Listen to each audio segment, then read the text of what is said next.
প্রিয় দর্শক মণ্ডলী, গরুকে কন্ট্রোল করার জন্য বিভিন্ন ধরনের মেথড পদ্ধতি হয়। আজকে আমরা দেখব যে ক্রিস ক্রস পদ্ধতিতে আপনি কিভাবে গরুকে কন্ট্রোল করবেন। দেখেন এখানে একটি গাভীন গরুকে ক্রিস ক্রস পদ্ধতিতে আসলে কন্ট্রোল করা হচ্ছে। প্রথমে আপনারা এইভাবে গলার দুপাশে এখানে মূলত দড়ির যেমন দুইটা প্রান্ত থাকে, দুইটা প্রান্তকেই আপনার ইউজ করতে হবে। এক প্রান্ত গলার ডান পাশে যাবে, আরেক প্রান্ত গলার বাম পাশে যাবে এবং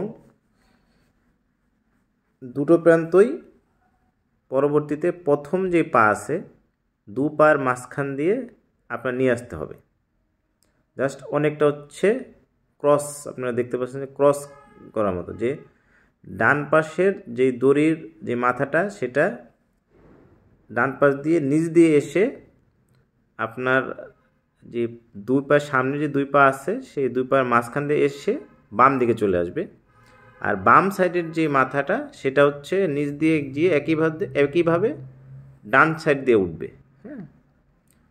তারপরে দেখেন আপনার যে উপরেও একটা ক্রস হবে, ক্রস করার পরে আবার সেই একইভাবে আবার এই নিচ দিয়ে আপনার যেটা আপনার ওই বাম মাথা যেটা আপনি ডান সাইড দিয়ে উঠিয়েছিলেন ওটা আবার এই পাশ দিয়ে ঘুরিয়ে সেটা আবার এই যে ক্রিস ক্রসের মতো আপনি দেখেন এই পেছনের পাত দিয়ে আবার নিয়ে যেতে হবে। ঠিক আছে, এটা আসলে অনেকটা ক্রসের মতো দেখা যায় এটা এই কারণে। তখন এই যে দুইটা মাথাই থাকবে, এই যে এইভাবে দড়ি দিয়ে ধরে যদি আপনি টান দেন তাহলে গরু কন্ট্রোলে চলে আসবে। ধন্যবাদ।